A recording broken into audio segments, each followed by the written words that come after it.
Hey, today on Nova Legends podcast, I got Coach Carlos Poindexter, whose Hayfield Hawks are playing for the state title, Division 6, on Friday down at VCU at 2:30. Coach Carlos, thanks for joining me again. Yeah, man, I appreciate it. Appreciate you having me. Of course.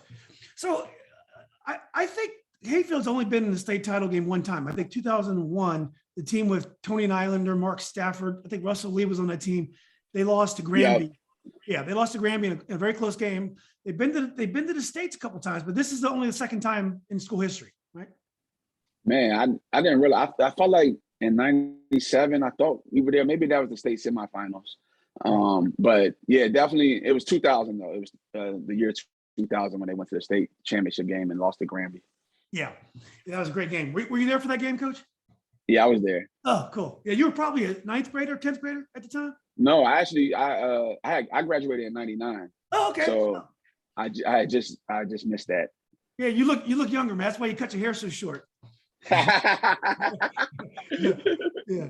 Well, look, let's talk about South Lake. So that, I was at the game. It was a great game. I know you felt you didn't play your best against W&L in the quarterfinals. I thought you guys played real well against Fairfax in the Occoquan final. Right. I thought you played really well against South Lakes. How'd you think the game went? I felt like we got off to a great start at the beginning of the game, and pretty much did a great job in the first quarter of containing those guys. Second quarter, I felt like our offense sputtered out some. We were doing a little bit too much one-on-one, not moving the ball, not executing, and they started making some plays, started making some shots. And the game was a little tighter than, to me, where it needed to be. Because if we were playing the same way that we were playing in the first quarter, I felt like the game would have been over in the second quarter. But to their credit, they were playing great defense, and they were getting some stops, and they were making some shots as well. So that second quarter, to me, was like the difference in the game. Like, because we were up like 12, and they brought it all the way down to 3. So it was like 23-20 when I called timeout.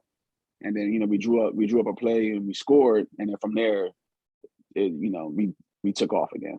And then that third quarter, we went on like a 12-0 run, finished the quarter 22-9. And that was the game right there. Well, it's interesting because I think you're up 5 at halftime. And South Lakes had missed 7, 8 layups or really easy shots. So I remember thinking at halftime, I'm like, this could be tough in the second half if South Lakes can convert their shots. In the second half, your defense was so good, they didn't get any good looks, or you just contested everything. Yeah, we did a great job. Like I was talking to one of my assistant coaches, and he was like, "Man, turn up the pressure," and that's exactly what we did. So we made life hard for Tang, Kyle Tang. We made life hard for him, and then our guys started flying around, getting steals, getting deflections, and then we made it a transition game, like how I always tell you that's what we want to do. And once we get into that realm, we're a hard team to beat.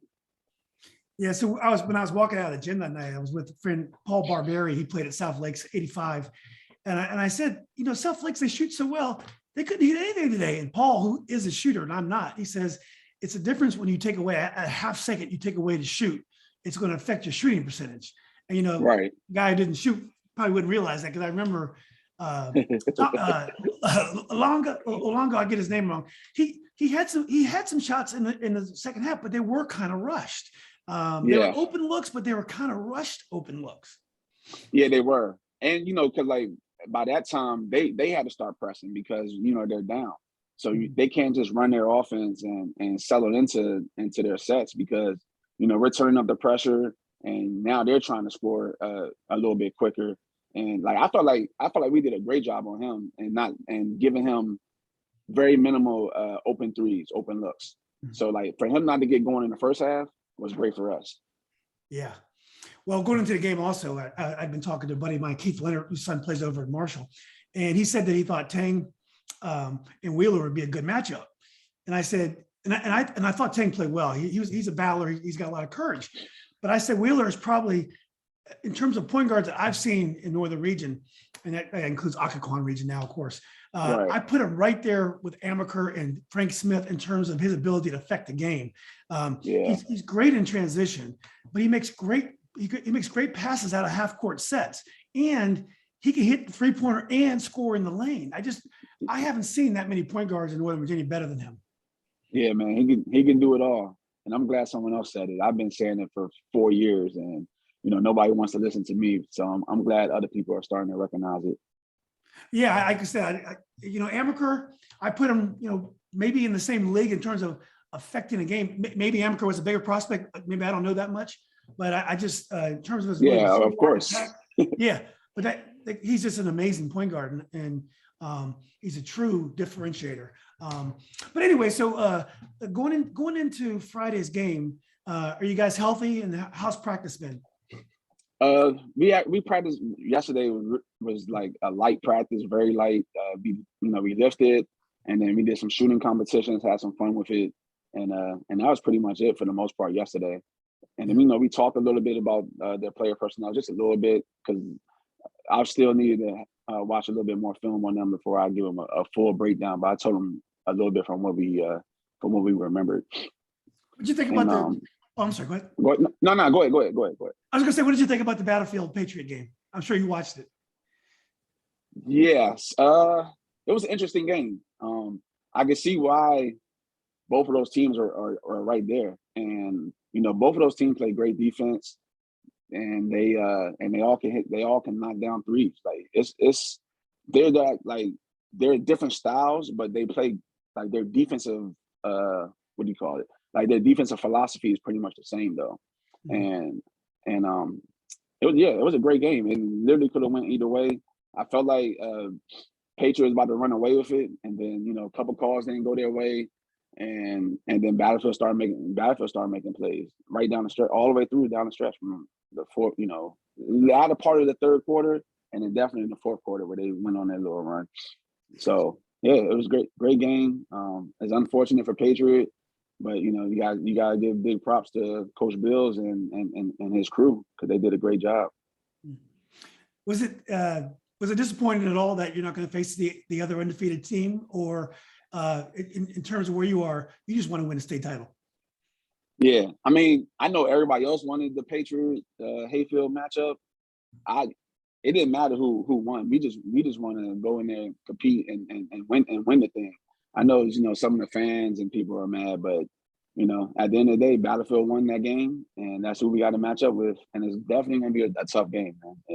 Yeah, they're good. Well, and you played Battlefield in the state quarterfinals back in 2018. Do you have any recollection of that game? Of course. That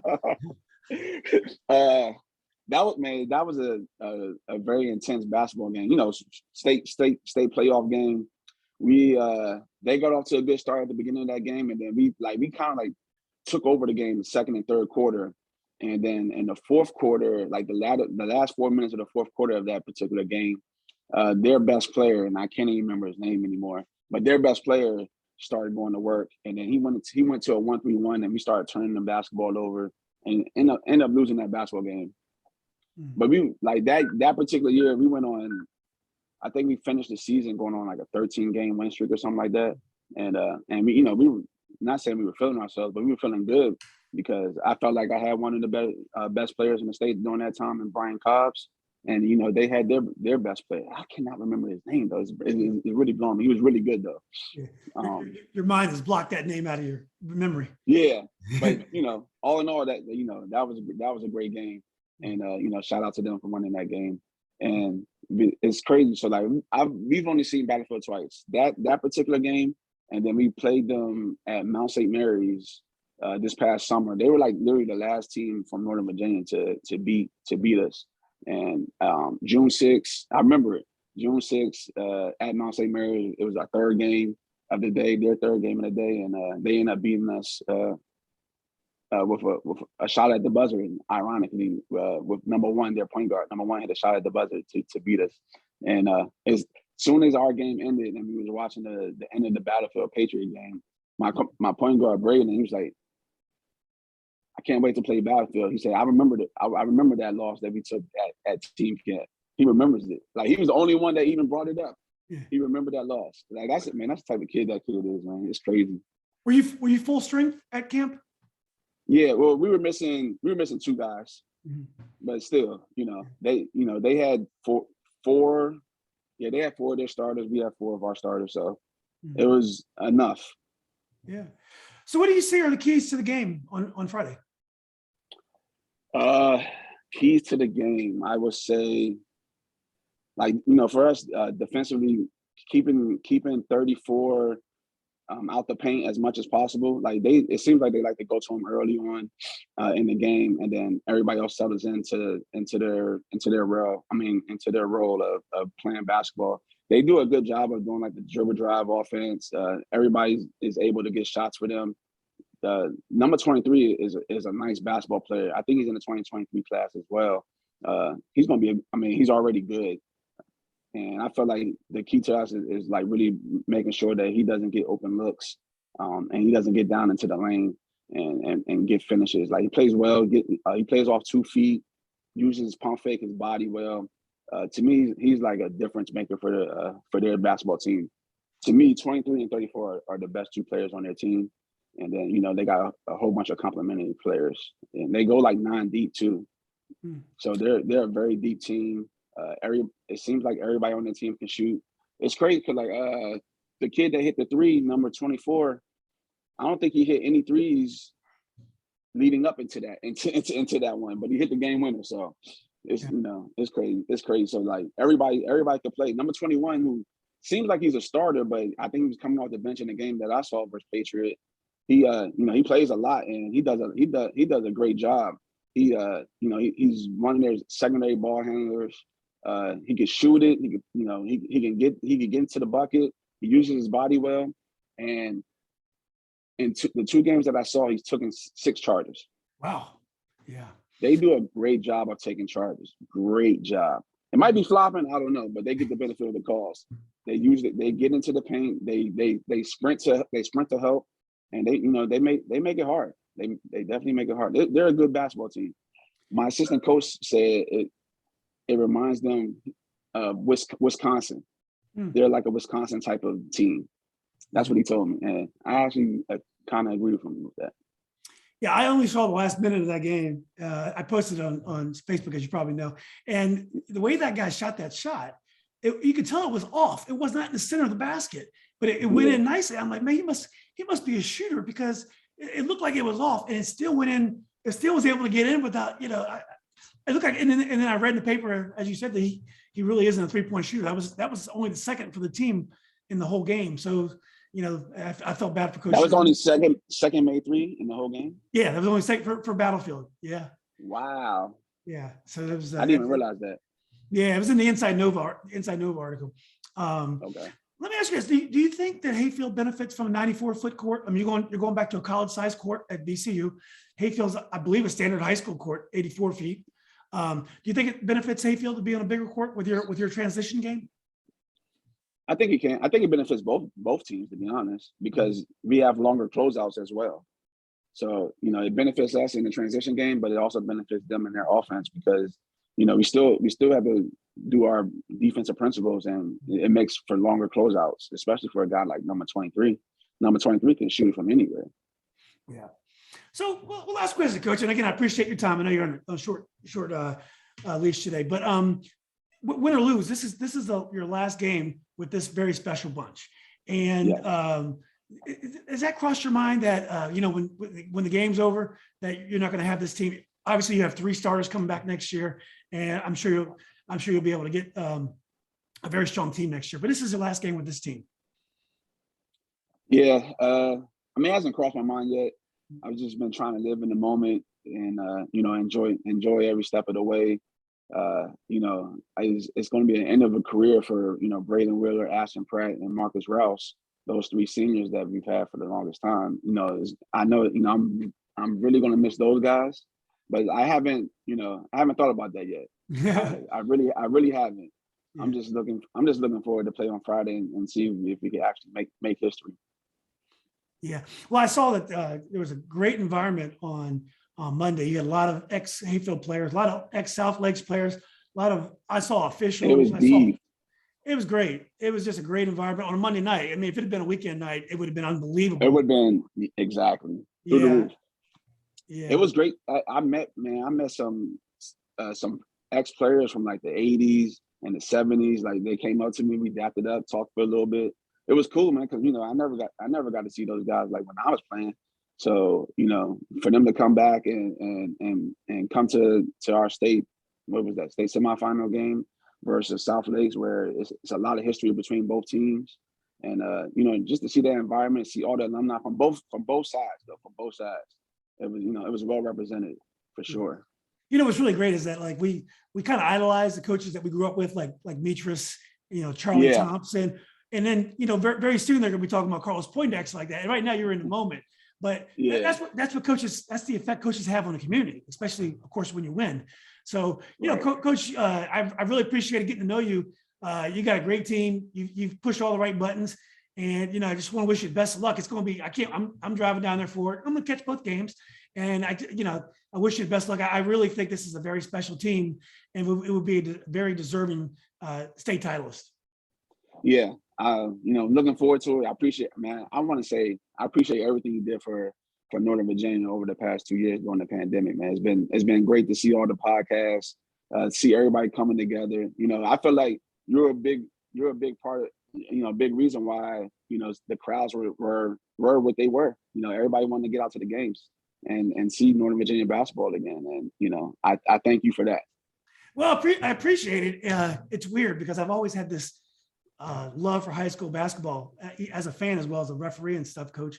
And I didn't realize there was any value to it. And it just goes to show you what a pandemic and social media can do. You may have gifts or interests that you didn't even foresee. So, but I appreciate guys like you being involved when the coaches and the players, ex-players buy in.